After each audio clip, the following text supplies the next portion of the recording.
এমন টক বড়ই দেখলে কার জিভে জল না আসে বলেন তো। আসসালামু আলাইকুম, কেমন আছেন সবাই? তো আমি এই শীতে কিন্তু অনেক কুল খেয়েছি, তো সবগুলো ছিল মিষ্টি।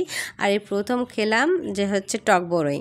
তো টক বড়ইটা আমি এখানে খুব ভালোভাবে সরিষা, রসুন, তারপর শুকনো মরিচ ভেজে পুড়িয়ে তারপর মেখে নিয়েছি। আর এটা এত মজার ছিল, প্রায় আমি সবই খেয়ে নিয়েছি। তো এই যে আজকের দিনে কিন্তু খুব মজার মজার রান্না করব, যেগুলো সবই আপনাদের সাথে শেয়ার করব। তো প্রথমে আমি এখানে এই যে আমাদের অঞ্চলে বলে এগুলোকে ভাতি শাক, অনেক অঞ্চলে এক এক রকম নাম। তো সেগুলো হচ্ছে অনেক দিন পরেই খেলাম। তো এটা কিন্তু খুব মজার একটা শাক, পছন্দের একটা শাক। তো এটা হচ্ছে আমি আজকে রান্না করব, অর্থাৎ ভাজি করব। তবে অনেকের দেখেছি এটা ভর্তা করতে, ভর্তাও অনেক মজা লাগে। তো হচ্ছে আমরা যেহেতু ভাজি খেতে বেশি পছন্দ করি, তো এই শাকটা ভাজি করে নেব। তো শাকটা সেদ্ধর জন্য এর সাথে আর কি লবণ, হলুদ, মরিচ, পেঁয়াজ, রসুন যা কিছু দিয়ে সেদ্ধ করা লাগে সব কিছু বসিয়ে দিয়ে পাশের চুলায় ঢেকে দিয়ে দিলাম। আর এপাশে আমি হচ্ছে মাসকলাইয়ের ডালটা রান্না করে নিচ্ছি। তো বাগার দেওয়া হয়ে গেল।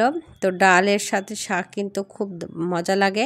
আর ডাল শাক করলাম, সাথে কিন্তু একটা মাছের ঝোল হলে কেমন হয় বলেন তো, খুব ভালো হবে। তো আমি এখানে একটু টমেটো দিয়ে হচ্ছে মাছ ভুনাটা করব, বড় মাছ ভুনা।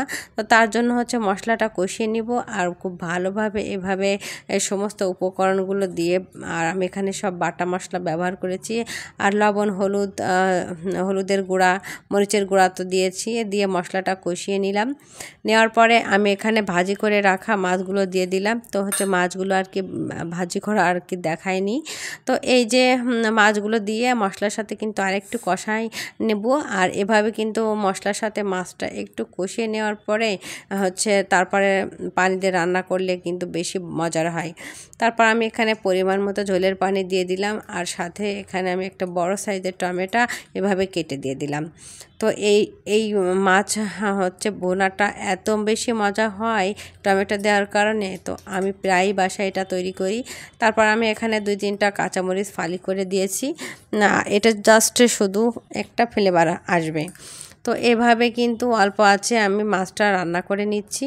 আর আমার মাছ রান্নাটা এভাবে চলছে। আর আমি যে শাকটা বসিয়ে দিয়েছিলাম সেটা খুব ভালোভাবে সেদ্ধ হয়ে গেছে।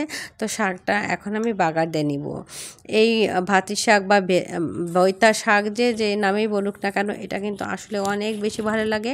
আর শীতের সময় কিন্তু এইগুলো বেশি পাওয়া যায়। তো আমার মাছ ভুনাটাও হয়ে গেছে, শাকটা তো হয়েই গেল, ডালটা হয়ে গেল। আর এটা হচ্ছে আমার মাছ ভুনার ফাইনাল লুক। আর কি বলবো, এই মাছ ভুনাটা আমাদের অনেক পছন্দ। সবাই ভালো থাকবেন, আল্লাহ হাফেজ।